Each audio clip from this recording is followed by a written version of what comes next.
You mentioned Chelsea and Crystal Palace at the second semi-final going down Sunday at Wembley. Here's a look at the odds. No surprise, Chelsea heavy favorites over Crystal Palace. For a preview of this one, let's go back to Wembley with Frank and Alexis.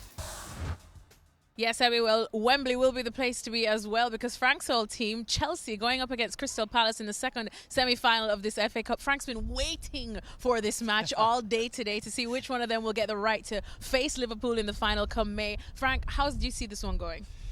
Well, it's clear that Chelsea is a favourite, and they will have, but as football, you always have to prove it, and you have to be consistent. You have to give your best to make sure that you're going to be effective.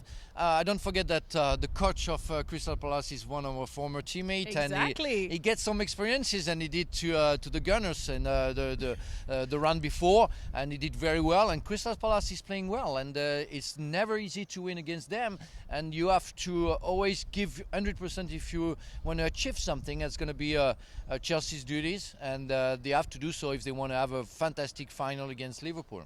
And then just sticking the pin on Chelsea now, what do you think is going to be key for this one, or who do you think should be key for this one? Because Chelsea, there's a certain name, Romelu Lukaku, he should be back for this one. This is the kind of game he needs to step up in, right? It's a fantastic opportunity for him to show to the world that he's back to his best, and he wants to at least go back to his best. And you play at Wembley, it's a semi-final, it's fantastic. It's where football was created, so you have to give your best. Hopefully, if he plays, we're going to have a big eye on him. But I think about also who's going to play in the middle of the park, either Kante, Jorginho or Kovacic, who's going to play alongside Lukaku, whether there's going to be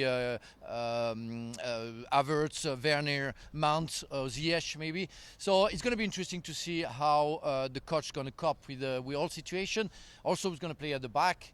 In goals, well, we'll see. It's going to be very interesting, and don't forget Crystal Palace, because Crystal Palace is a very good team, and they're going to give something special, because it's been a while since Crystal Palace has been in the semi-final at Wembley. Exactly, and I was just about to say that you know Patrick Vieira, and you know him very well, and he has done some magic at Crystal Palace, and everyone's been talking about it here. They deservedly are in the semi-finals of this FA Cup, and you never know, guys, because the FA Cup is all about magic. So we'll see if Crystal Palace gets some of that magic, or if it will be Frank's old team, Chelsea. Back to you, Sebi. You never know. Always good to go out on a shot with a dancing Frank Leboeuf. How do you think this one will go on Sunday? Listen, I think Vieira has done wonderfully well with Crystal Palace, but I think this may prove to be a step too far. And to Alexis' question to Frank about which player is key in this tie, Conor Gallagher, and he's not playing. Conor Gallagher, Chelsea player on loan at Crystal Palace, who has been so pivotal to Palace's success, but Chelsea blocked his participation, and I think that really takes away from Crystal Palace in a significant way. Now they're trying to plug holes, and it was always going to be a tough ask. Without Gallagher, I just don't see how Crystal Palace get the better of Chelsea. Don, just like City and Liverpool, Chelsea had a busy midweek as well in the Champions League. What do you think the approach will be from Tuchel? Well, they want to win the game. They want to win a trophy. They want to try and finish season on a high.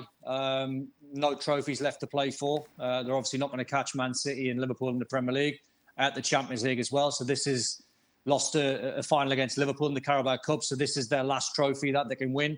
And I think he'll motivate them to try and win it. I think, answering Alexis's question, I think Jorginho might be the main man. I think if it was Palace on another day, back in the day when me and Xhaka used to play, it was Old Trafford or Villa Park where the semis were played, they might have had a chance on a wide open pitch. And Xhaka stole my thunder, no Conor Gallagher, on a wide open pitch at Wembley against Chelsea. I think Chelsea will, not win it by a massive scoreline, but I think they'll be comfortable in the game, and I think Jorginho might be the man. Don, we know how much you love Conor Gallagher. Are you going to be able to watch without him involved? Absolutely, but it's a shame, isn't it? It's a shame, and I think Thomas Tuchel apologised, didn't he? Apologised, saying, "I'm really sorry, I love him, but I can't let him play against the parent club." So, I mean, what a shame. It would have been nice if Chelsea had allowed it, but you can totally understand. Imagine if he scored the winner, if he was available. So, yeah, I totally get it. Thanks so much for watching ESPN on YouTube. And for more sports highlights and analysis, be sure to download the ESPN app. And for premium content and live streaming, subscribe to ESPN Plus.